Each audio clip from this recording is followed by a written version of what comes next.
সম্মানিত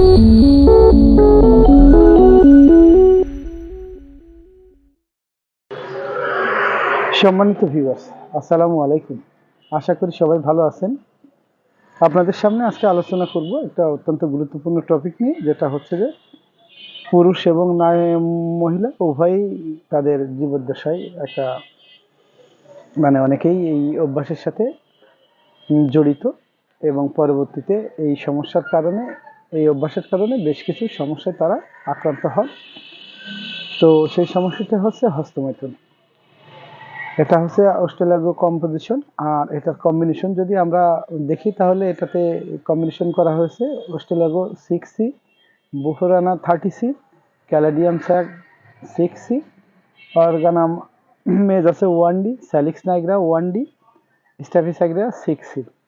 এবার লক্ষণগুলো আলোচনা করি। হস্তমৈথুন অসহনীয় খারাপ অভ্যাস এবং পরে এর কুফল মানসিক এবং শারীরিক দুর্বলতা, যৌন দুর্বলতা, অকাল নির্গমন যেটা হচ্ছে যে দ্রুত বীর্যপাত, পার্শ্বফলের ধাতু দুর্বল্য, হস্তমৈথুন পরিহার করার চেষ্টা করা কিন্তু নিজেকে এই বদ অভ্যাস থেকে নিয়ন্ত্রণ করতে না পারা। অনেকেই চেষ্টা করেন যে আর হস্তমৈথুন করবেন না, কিন্তু আসলে এটা এমনই একটা অভ্যাস হয়ে যায় যে এটার থেকে নিজেকে মুক্ত রাখা খুব কঠিন হয়ে যায়।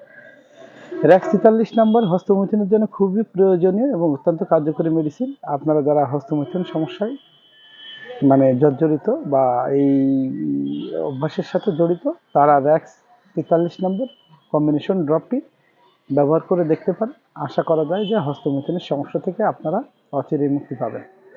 আর এই মেডিসিনটা আপনারা যদি আমাদের কাছ থেকে সংগ্রহ করতে চান, দয়া করে ডিসক্রিপশনে দেওয়া নাম্বারে যোগাযোগ করলে আপনারা এই প্রোডাক্টটি দেশের যে কোনো স্থানে কুরিয়ার সার্ভিসের মাধ্যমে পেয়ে যাবেন। পাশাপাশি আমাদের কাছ থেকে এই সংক্রান্ত যে কোনো পরামর্শ ফ্রি পেয়ে যাবেন।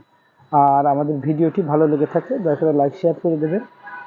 ইউটিউবে যারা আমাদের ভিডিও দেখতে চান, দয়া করে ইউটিউবে গিয়ে বাংলায় সারা হোমিও চ্যানেল লিখে সার্চ দিলে আমাদের চ্যানেলটি পেয়ে যাবেন। সাবস্ক্রাইব করে রাখুন, পরবর্তীতে এই সংক্রান্ত যে কোনো ভিডিও সবার আগে আপনাদের কাছে নোটিফিকেশন পেয়ে যাবে। আর এটার খাওয়ার নিয়ম হচ্ছে যে 20 ফোঁটা করে প্রতি 4 ঘন্টা অন্তর অন্তর পানি সহ খাওয়ার পরে খাবেন। একটু লং টাইম খাবেন, 2-3 মাস খাবেন। আশা করা যায় আপনারা এটা থেকে ভালো ফলাফল পাবেন। তো সবাই সুস্থ থাকুন, ভালো থাকুন। এই ছিল আজকের আলোচনা। আসসালামু আলাইকুম।